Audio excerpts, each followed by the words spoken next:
Estamos con el doctor José Obdulio Gaviria, un intelectual, ex senador de la República y aspirante al Consejo de Medellín. No. ¿No está aspirando al Consejo de Medellín? Me iban a meter en la lista de la Asamblea de Antioquia, William, Ay, no, y yo por Dios. dije, hombre, Entonces, ¿cómo es la retiren de vaina? mí ese cáliz. Entonces, ¿cómo es la vaina? Aquí lo enredan a uno. No. Pero estoy muy activo. Estoy colaborándole al presidente Uribe en la tarea de la creación, no, porque pues el partido ya tiene 10 años, pero sí en el desarrollo político del partido, sobre todo en Antioquia. Bueno, le cuento que hice hace unos minutos una barbería con un hombre superior que es el doctor Alfonso López Caballero. Y me dio una clase aquí de Derecho Internacional, de eso que ya se ve muy poco. Y en medio de todo yo le pregunté, bueno, y entonces por ahí me contaron esto. Me contaron que el señor embajador de Colombia en los Estados Unidos sería el próximo canciller de Colombia. Me dijo, Y están sacando ya a Leiva. tiene las condiciones. Y me contó por qué. Esa barbería también, como esta que estamos haciendo, son imperdibles. Porque el perfil que me pinta el doctor Alfonso López Caballero de nuestro embajador en los Estados Unidos es una cosa maravillosa.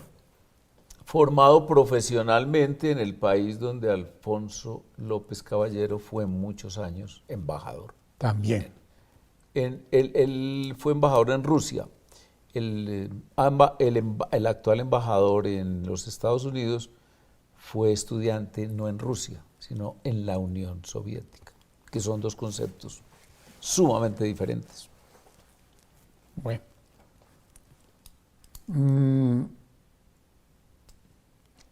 Contra toda la maquinaria del Chocó se hizo elegir alcalde de Quibdó. Gobernador. Y alcalde también. No sabía. Yo recuerdo que fue gobernador. Entonces uno lograr esas hazañas en el Chocó no es tan fácil. Sí, es un hombre con buena formación. Yo no lo he conocido directamente, sí sé que ha tenido una participación interesante, importante en la vida política nacional. Él intentó volver como gobernador, o volvió más bien, pero tuvo problemas con Procuraduría, con organismos de control. Y de allí en adelante su papel en la vida política del Chocó no ha sido muy activa, pero sí es un hombre pues de relevancia, indudablemente. Total. Lo que me parece extraño y que te da la chiva el embajador Alfonso López es la salida de Leiva. ¿Es que ya está confirmada o qué? No, yo le conté a él. Yo le dije, supe esto, La salida de Leiva. que viene como canciller el embajador de Colombia en Estados Unidos. Y entonces me dio a entender, con mucha diplomacia, que no es descartable. Porque tiene las condiciones, los conocimientos, la capacidad. O sea, pues que el doctor Leiva le va a tocar tomarse unas pócimas de Lomotil ante esta noticia. Y Sí. muy grandes. Muy enfrentado a todo el equipo interno de la Cancillería, te cuento. Sí. Lo que le comentan a uno, sí. Muy enfrentado. Dijéramos, además, toda la plana digamos, la nómina que ha estado nombrando el presidente Petro, de muy bajas calidades para el ejercicio de un cargo tan importante, y además en una confrontación durísima con el sindicato y con toda la planta de los funcionarios de carrera del ministerio. Él le había prometido todo lo contrario, y nunca un presidente había sido tan amplio con la clase política y con los amigos, particularmente de su familia, por ejemplo, de su esposa, en otorgar casi que sinecuras, porque es que hay gente que se va realmente no es a trabajar, sino al exilio dorado, como lo dijo algún poeta, respecto a los cargos de la diplomacia. Esta semana el señor presidente de la República, Gustavo Petro, semanalmente nos sale con una cosa nueva, pues, como para revolcar esto. Ahora ya está hablando como de sublevar la clase campesina. Así es. Está proyectando un decreto, yo no sé inclusive si ya lo dictaron, ¿Sí? que consiste en que el ejercicio de lo que todos hemos conocido como expresiones de asonada se convierten en acciones de la sociedad civil para el ejercicio de sus derechos. Acaba de ocurrir, te lo doy como comentario, un incidente terrible entre el director de la emisora FM o de la cadena FM, Luis Carlos Vélez, y la ministra. Le hizo una pregunta, Luis Carlos Vélez, perfectamente legítima, y se le vino con 4 piedras a la ministra y prácticamente terminó casi que amenazándolo, no, más que amenazándolo, diciendo que hacía parte pues de los enemigos de las organizaciones populares y de la expresión de la libertad de opinión y de movilización, o de lo que llaman ahora, dijéramos, el derecho a la protesta, que entonces eso no existe. Derecho a la protesta no existe porque en los países democráticos eso se expresa, eso se manifiesta, esa libertad de opinión, primero qué pienso y qué opino.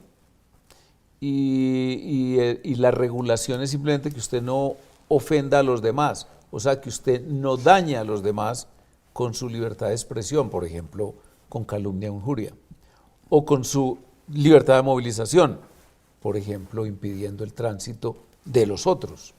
Y eso está regulado en todos los países civilizados, menos en países como Chile, con Boric, en donde prácticamente salen las ministras a aplaudir a los llamados, a los movimientos indígenas por allá del sur, a los mapuches, o en Argentina con las interrupciones permanentes del tráfico en la ciudad de Buenos Aires, que Milei ha dicho que inmediatamente prohibirá, bueno, no, están prohibidos, pero actuará como mandatario ordenando a la policía la captura de quien haga esos desmanes.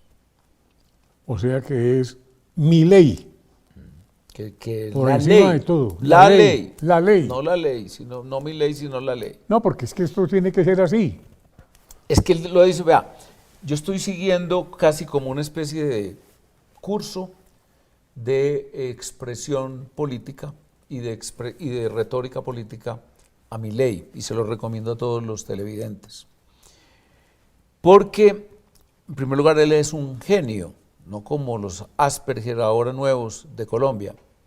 Es evidentemente, lo digo porque conozco uno de sus libros y porque sé que 8 de sus libros han sido bestseller en Argentina y son muy bien recibidos en la Academia Mundial de Milei. Pero él tiene una gran capacidad de definir las situaciones. Le voy a poner esta respecto a lo que estamos hablando con el decreto que piensa dictar el presidente de Colombia. Resulta que allá esas cuadrillas, no recuerdo cómo lo llaman los argentinos, que paran el tránsito y que impiden, y como si fuera un derecho durante horas. Lo que hacían en Cali. Bloqueos, exacto, como la primera línea, que es toda una figura traída de Argentina y Chile. Entonces... Y que fue adoptada aquí por un señor de apellido Bolívar, que aspira a la alcaldía de Bogotá, los y que es el jefe de esa vaina. Una periodista le pregunta a Milei en vivo y en directo respecto a, entonces usted va a ejercer la violencia. Obviamente Milei no le hizo todo lo que hay Milei que... se despeinó No hay que inmediatamente. decirle todo lo que hay que decir sobre Max Weber y el origen, o sobre todo Hobbes y el origen del Estado y cuál es su principal función, que es la seguridad. No le hizo eso, sino que le dijo, mire, en mi gobierno los malos van a ser los encapuchados y los de los garrotes, y los buenos los de gorrita azul, que son los policías. Así, ¿cómo le va la definición?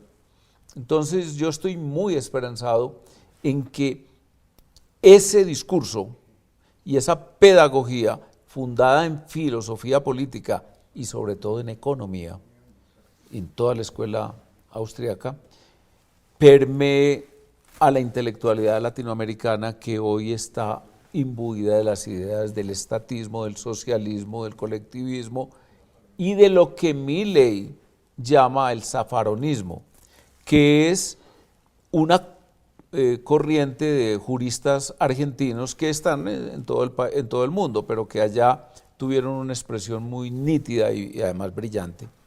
Y es decir, que el criminal es la víctima, en el sentido de que la sociedad lo obligó a cometer crímenes. Por Dios. Si ve el salto que se va a dar allá, respecto al salto que estamos dando acá,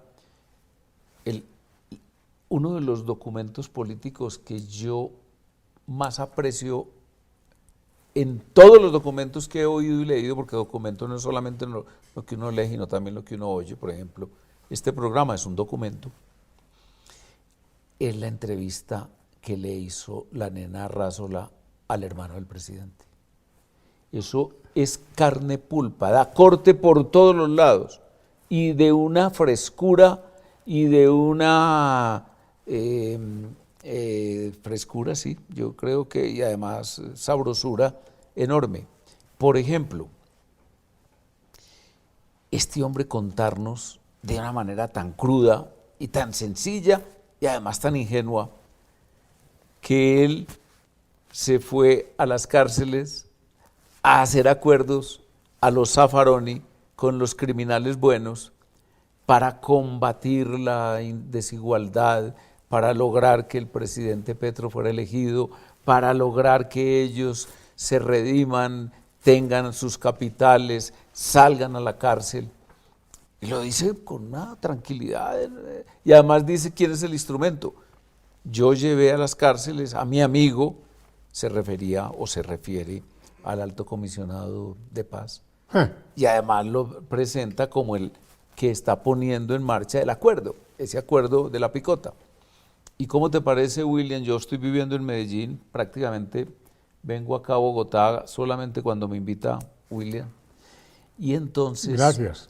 Y entonces, allá en Bogotá, en Medellín, el candidato a la alcaldía que va a ganar, gracias a Dios, porque la ciudad está rectificando completamente todo el comportamiento político que permitió que eligiéramos a una persona como este señor. Pinturita. Entonces nos contó lo siguiente, o sea, cuando digo nos contó a los antioqueños,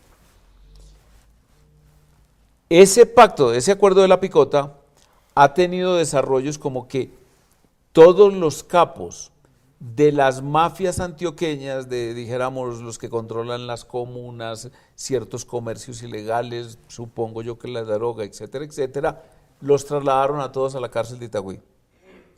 Y con ellos se está haciendo un acuerdo para que salgan en esta campaña electoral por horas. Acuerdo para salir por horas, eso creo que lo faculta la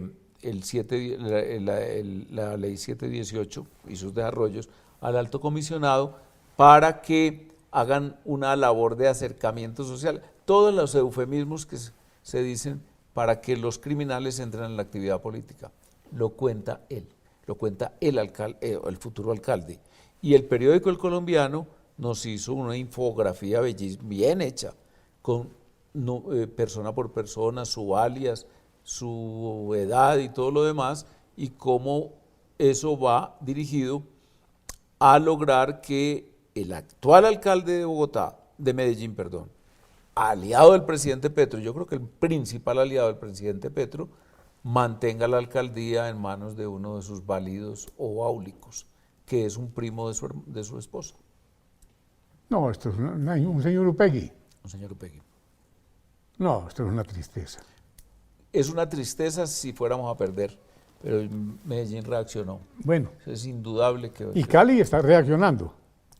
Cali lo mismo, porque en Cali cualquiera de los que quede elegido que están hoy en la palestra con posibilidades, que son Chontico y Eder, pues son contrarios a lo que es esa cultura que representa. Y están en una coalición y luego hacen una encuesta y... No, Eder con otros, pero Chontico va solo y de primero, con una distancia larga.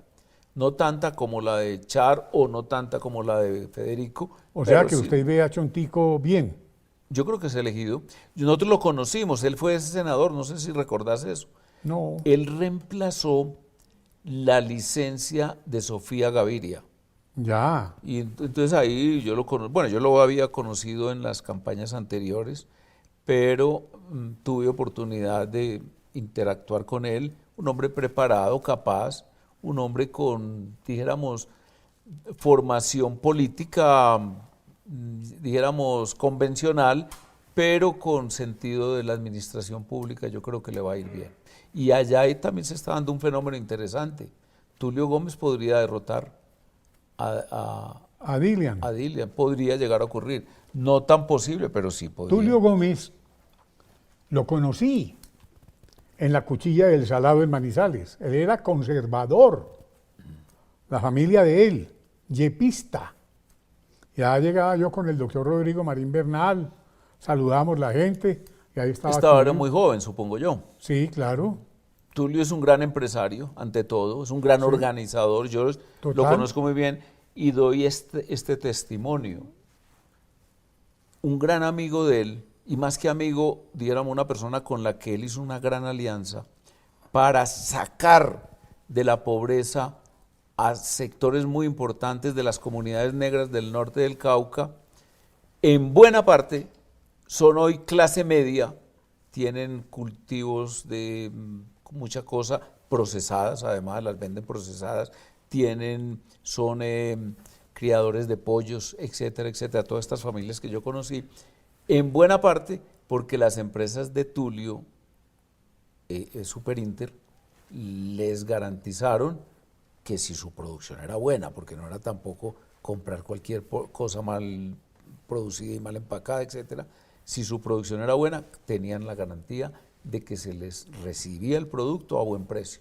Y eso lo sacó adelante. Son familias de clase media, por ejemplo, que venían de lo más pobre de la sociedad rural del Cauca, del norte del Cauca. Y eso además también contagió a muchos empresarios vallecaucanos, casi todos de origen antioqueño, como es el caso de Tulio también. Y eso se volvió una verdadera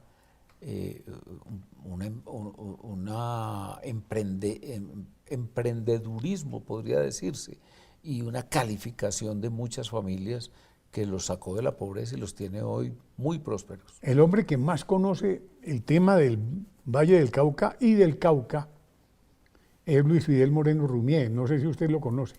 Lo tengo referenciado, pero no lo conozco. Es excelente. Este personaje, que le hago un homenaje, que me presentó a Tulio, se llamaba Alberto Rodríguez, murió en la pandemia. Qué personaje tan importante. Doctor José Obdulio, me encanta verlo tan bien de salud, tanto yo, porque usted sabe lo que me ha tocado padecer. Nos ha tocado a los dos paralelamente, sí señor. A mí me hicieron 2 craneotomías, tengo cremallera como la que tiene usted, a usted le dieron 2 corazones abiertos. Sí. No, por Dios. Bueno, no 2, pero para que hablemos bien de la salud en Colombia. Sí. Yo tuve una operación de corazón abierto primero y falló una válvula. Uy. Entonces me fui para los Estados Unidos, a Jacksonville, una gran una entidad de salud que se llama la Mayo Clinic. Sí. Y allá me dijeron, no hay nada más que hacer, otra vez abrir.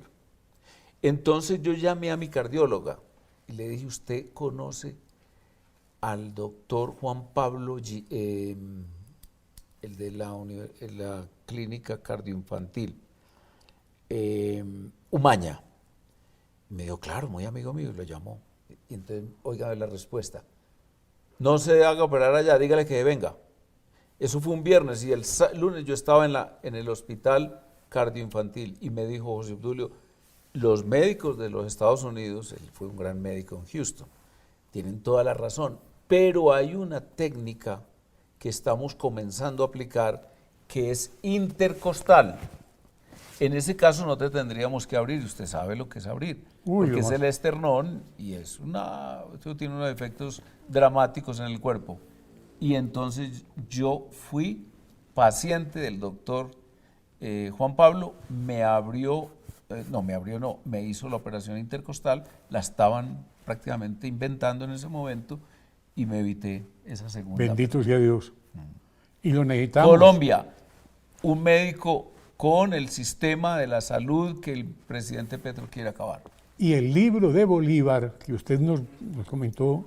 Bueno,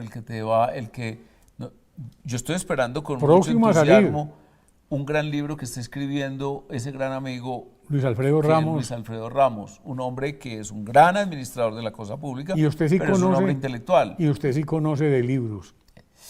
Y te digo, yo creo que, Lynch es un genio de la historia, pero yo creo que de los que conozco, yo no creo que haya un libro que tenga tantas referencias como el que va a tener. Cuando digo referencias es fundamentos, dijéramos, lectura de 100 o 150 biografías, lectura de la propia obra completa de Bolívar que la publicaron en Venezuela. Sí.